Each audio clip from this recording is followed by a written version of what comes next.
Let's get to this Cleveland Browns right now. It's 32 teams in 32 days.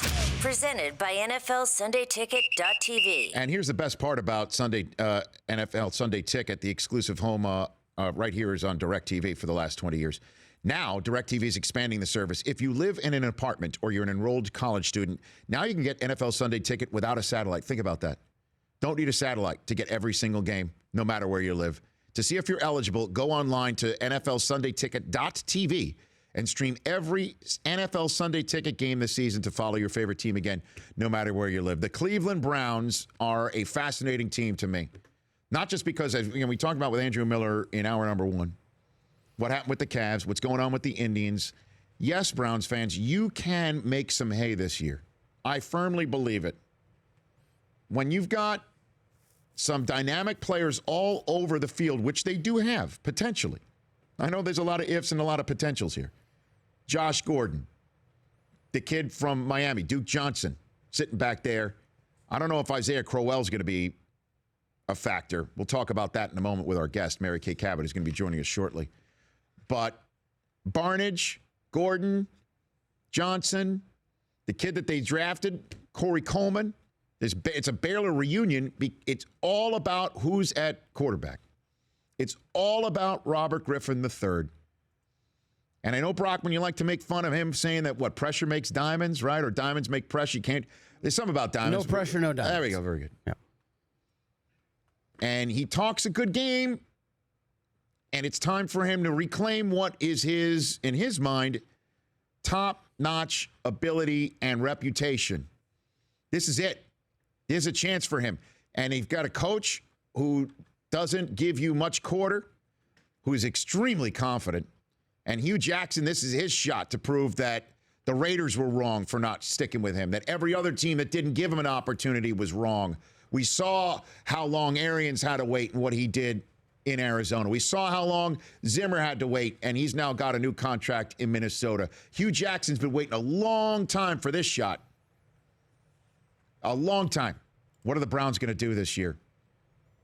Chris, what do you have for me before we get to Mary Kay Cabot? Quick refresher, if people forget, Browns last year, 3-13, last in the AFC North. They missed the playoffs. Obviously, the additions, Josh Gordon coming back from suspension. A couple of key losses, though. Tayshaun Gibson down with the Jaguars. Alex Mack moves on, but Cameron Irving's going to replace him. Just a little tidbit came across. The Browns haven't won a playoff game, Rich, since 1994. They had a wild card win over the Patriots. Belichick. Who was the coach? Yep. Bill Belichick, exactly. Who was the quarterback? Vinny Testaverde. He beat Drew Bledsoe. So could this be the year with, the Bengals on the rise, the Steelers? Yeah, I know. I don't know if making Ravens the playoffs this year, but an 8-8 sort of quality year to serve notice that there's enough young guys and young players and young talent on this team with a brash coach and in front office that's using analytics in a manner that a lot of teams are not, or a lot of teams are beginning to use. The Browns have that opportunity. Week 5, October 9th, home versus New England. Doesn't really need an explanation as to why. You guys should tune in. It's in that 1 p.m. window on Sunday. Tom Brady's return for New England. Josh Gordon's return for Cleveland. Are the Browns for real? 3 of their first 4 games on the road this year. They're back at home. Are they 0-4? Are they 1-3?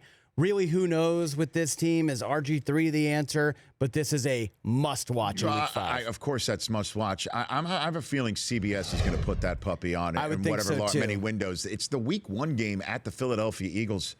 RG3 versus Sam Bradford. 2 new coaches with 2 teams that are completely trying to turn the page on previous administrations. Week 1, there's always that morass of Week 1, 1 o'clock Eastern games that, I might target that one. Who do you have for fantasy for NFL Sunday Talk? If you're in a position where you're relying on Browns to win your fantasy league, Barnidge was a hell of a player last year. I think you're in trouble. Well, he's the one guy. Gary Barnidge is my focus for the Browns. 79 catches, over 1,000 yards, and 9 touchdowns. It was a breakout year for him. He got rewarded with a nice contract. And it doesn't matter who the quarterback is in Cleveland. Is it Robert? Is it Josh McCown or Tim Couch or Bernie Kosar? He's going to be the team leader in targets no matter what. you can snag him after that early run of Jordan Reed and Gronkowski and those guys get drafted and be really happy with him all season, not even think twice. After Kelsey and what have you, and you forgot. He's going to have a great year. You forgot Spurgeon win. I don't know. I might take a late flyer on Josh Gordon, though, too. Suspended. Miss him for your first 4 games. People aren't thinking about him. I think people are going to take early flyers on him. Yeah, I think he's going to be a guy. So? Oh, man, I can take him and stash him. And like Mary said, look, he's going to have some rust to shake off. Is the route running still there? There's no denying he's going to be able to run the 9, but it's the little routes that's going to trouble me. You saying words like run the 9. Come on. Just leave it at that. I was a wide receivers coach. So again, DirecTV's expanded NFL Sunday Ticket this season. If you live in an apartment or you're an enrolled college student, now you can get NFL Sunday Ticket without a satellite. To see if you're eligible, go online to NFLSundayTicket.tv and stream every single NFL Sunday Ticket game this season to follow your favorite team no matter where you live. The Rich Eisen Show, weekdays at noon Eastern on Audience.